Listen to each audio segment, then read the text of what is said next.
Lição 13. Bom, meu caro professor, meu caro superintendente, finalmente chegamos à última lição deste trimestre, a lição número 13, que tem como título Eu e minha casa serviremos ao Senhor. Esse título se inspira na palavra que Josué deu para o povo de Israel quando estava prestes a entrar na terra de Canaã, quando ele disse: porém, se vos parece mal aos vossos olhos servir ao Senhor, escolhei hoje a quem sirvais. Se os deuses a quem serviram vossos pais, que estavam da além do rio, ou os deuses dos amorreus, em cuja terra habitais. Porém, eu e minha casa serviremos ao Senhor. Josué 24:15. Meus queridos professores, naquela época Josué estava relembrando ao povo de Israel as bênçãos que havia recebido de Deus na sua retirada, na sua libertação do cativeiro egípcio, na sua travessia durante 40 anos naquele deserto abrasador. E finalmente chegaram às margens, não é, das proximidades daquela terra prometida. E ele disse aquela palavra: se vocês querem servir aos deuses antigos ou os deuses da terra que vocês estão agora, sirvam. Mas ele tomou uma posição: porém, eu e minha casa serviremos ao Senhor. Temos outro exemplo interessante do carcereiro de Filipos, né? Quando Paulo foi liberto milagrosamente do cárcere pelo poder de Deus ali naquele lugar, o carcereiro quis matar-se. Paulo então disse para ele que não fizesse aquilo porque todos estavam ali.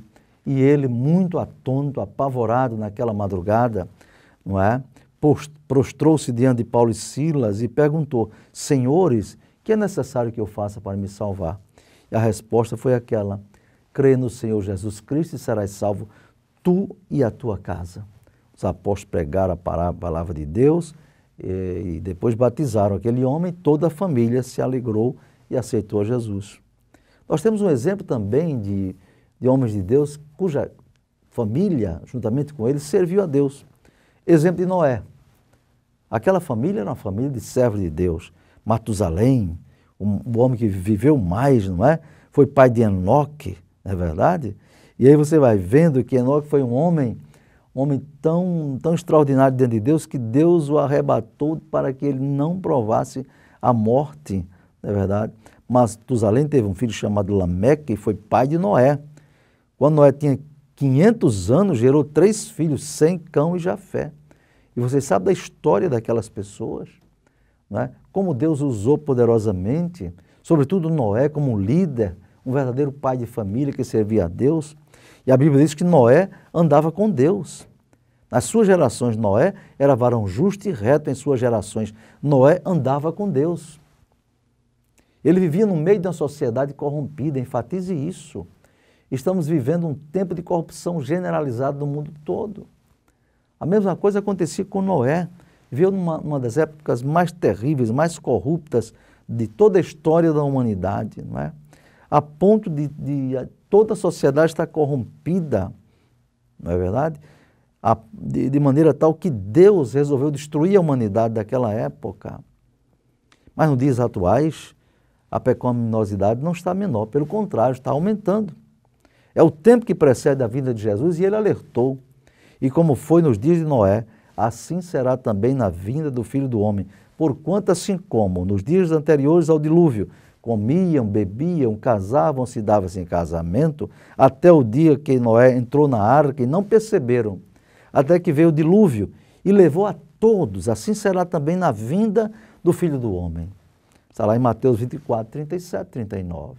Então os dias atuais são semelhantes aos dias de Noé, e eu digo até pior. Pais de família estão perplexos, vendo seus filhos sendo envolvidos nessa onda de corrupção moral terrível, né? Mas Noé soube levar sua família para dentro da arca. Eles foram salvos na arca por causa do exemplo do pai. Eles escaparam daquela terrível catástrofe universal, não é? É porque foi um predestinado, um escolhido? Não. É porque ele soube ser um servo de Deus, fiel, sincero, e passou a palavra de Deus para os seus filhos, não é? Hoje estamos vivendo uma época que todos os sistemas do homem, estão contaminados pelo diabo, estão dominados pelo diabo. Não é? Na educação, o ensino é materialista. Na medicina, não é? Você vê na medicina, a medicina sendo usada para práticas que Deus condena, como o aborto, a eutanásia e tantas outras coisas ruins, destruição de embriões, mudança de sexo. Na arte, na cultura, na música, na televisão, tudo isso está dominado por Satanás. Então, se você quer ver sua família, você quer ver sua família servir ao Senhor, você quer dizer, eu e minha casa servimos ao Senhor, você tem que seguir o exemplo desses homens, o exemplo de Noé, o exemplo de Josué, não é? E de tantos outros servos de Deus que fizeram tudo para servir ao Senhor com a sua família. CBAD, a editora da Escola Dominical.